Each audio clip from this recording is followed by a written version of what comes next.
आज का हमारा टॉपिक जो है भारत और जो अमेरिका देश है यूएसए है उसके बीच में हिंद महासागर में अभी जो है 15 जुलाई का ये न्यूज है कि भारत और अमेरिका के बीच में जो नौसेना है यानी कि जो नेवी कमांडोज है उनके बीच क्या हुआ युद्ध अभ्यास, मतलब कि आपका जो है वॉर एक्सरसाइज क्या हुई है। सर इससे हमारे देश में क्या फर्क पड़ेगा? बहुत फर्क पड़ेगा।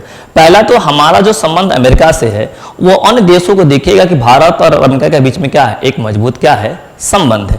इससे दो तरह के प्रभाव पड़ेंगे। पहला प्रभाव आपका जो पाकिस्तान पर पड़ेगा और इससे ज्यादा प्रभाव कहाँ पड़ेगा, आपका चाइना पड़ेगा। चाइना को लगेगा कि भारत जो है अमेरिका के क्या है बहुत ही नजदीक है। तो क्या सर जो भारत जो है क्या रूस के बीच में संबंध अच्छे नहीं है? नहीं, रूस के बीच में भारत संबंध हमेशा से अच्छे रहे और आगे भी अच्छे ही रहेंगे। उसके बहुत सारे कारण हैं लेकिन हम उस पर बाद में चर्चा करेंगे।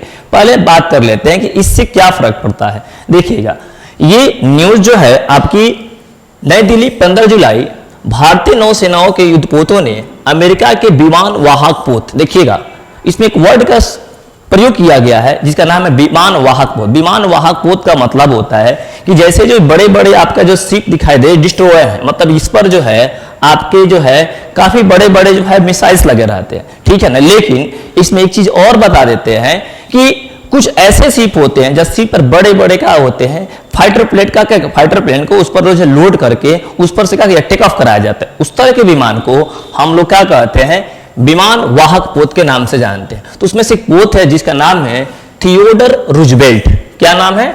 थियोडर रूजवेल्ट, जो हिंद महासागर में आपके जो भारतीय नौसेना के साथ क्या कर रही है, युद्ध अभ्यास कर रही है। इसे जो है दोनों देशों के बीच में बढ़ती हुए सामरिक तालमेल को प्रदर्शित किया गया।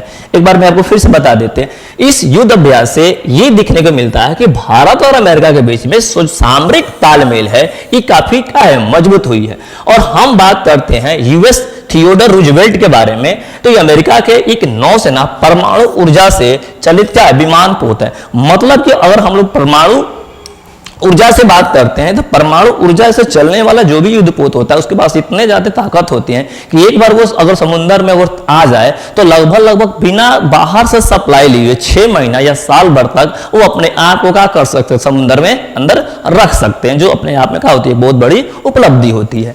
तीसरी सबसे बड़ी बात इसमें दिया है कि अमेरिकी दूतावास ने एक बयान के अनुसार से थियोडर रूजवेल्ट विमान वाहक हमलावरों समूह में हिंद महासागर में भारतीय नौसेना के युद्धपोतों के साथ 12 जुलाई को युद्ध अभ्यास किया। नहीं, ये जो युद्ध अभ्यास जो हुआ है 12 जुलाई को क्या हुआ। लेकिन अब इसके मेन संदर्भ में बात कर लेते हैं कि इससे हमको फायदा क्या है।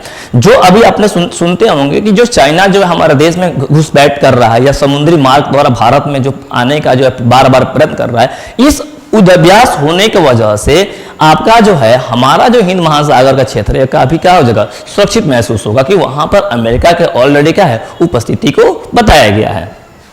क्योंकि इसमें साफ साफ लिखा हुआ है कि बृहद हिंद प्रशांत क्षेत्र में चीन के सैन्य दबदबा को कायम करने की कोशिश को लेकर लोकतांत्रिक देशों में बढ़ती चिंताओं के बीच में ये युद्ध अभ्यास क्या किया गया। मतलब इस युद्ध अभ्यास होने से जो चाइना का जो प्रभाव है जो हिंद महासागर में बढ़ रहा है उसको बहुत आसानी से क्या किया जाएगा, कम कर दिया जाएगा। और दूसरी सबसे बड़ी बात क्या है कि हिंद महासागर के बहुत सारे आइलैंड है, उस आइलैंड पर डायरेक्ट यानी प्रत्यक्ष रूप से अमेरिका का क्या है दबदबा है, यानी कह सकते हैं कि बहुत बड़े बड़े जो आइलैंड है वो अमेरिका का क्या है कंट्रोल में है। ओके, तीसरी सबसे बड़ी बात इसमें क्या है कि ये जो युद्ध अभ्यास होते हैं ये काफी क्या होते हैं महत्वपूर्ण होते हैं। एक बार युद्ध अभ्यास हो जाने की वजह से ये बात बिल्कुल क्लियर मैसेज आता है कि संबंध जो है इस देश का उस देश के साथ काफी क्या है अच्छे हैं।